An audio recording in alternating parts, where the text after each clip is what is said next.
Una muna, ano pong reaksyon ng inyong grupo dito sa sinasabi ni Secretary Ralph Recto na ginamit yung bahagi ng PhilHealth funds para po mabayaran yung utang ng gobyerno noong may COVID pandemic pa? Talaga po ba na napunta ito sa ating health workers? Ano pong balita sa mga kasamahan nyo dyan? Meron pa bang utang na hindi nababayaran ng gobyerno o talagang malinis na bayad na lahat? So sa una po ninyong tanong po, tungkol po doon sa sinasabi nating 27 plus million po na billion, Billion, oo.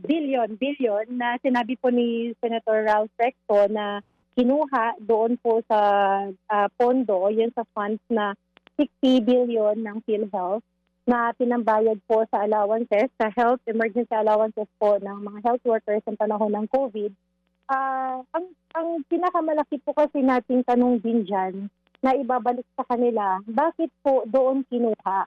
Which is in the first place po, alam natin, ito po yung health emergency allowance po ay may sariling pondo po ito. Bakit po doon kukunin sa pondo ng PhilHealth? Yan din po ang tanong natin. At ang napakalaking question mark kasi po sa atin yan kasi pinunduhan po yan at plan po yung pagbigay ng HEA sa mga health workers. Bakit ngayon nila sasabihin na doon nila kinuha ang partial ng budget na binigay o ipinagkaloob sa mga health workers? Tapos, ang isa po nating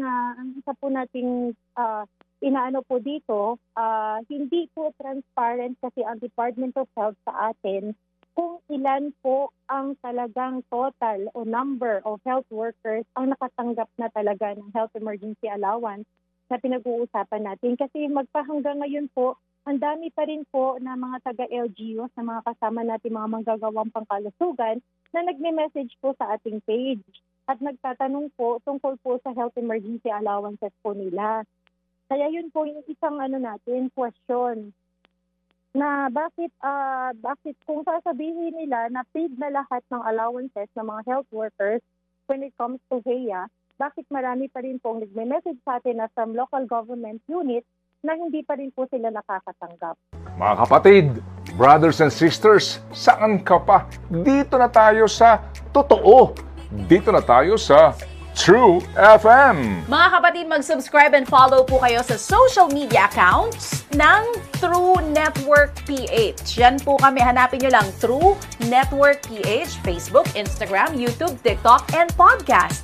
Mapa Apple or Spotify man yan, mahahanap nyo kami. Lahat ng mga napapanood at napapakinggan nyo po sa programa, nasa social media accounts namin yan. So, paano mga kapatid? See you sa social media!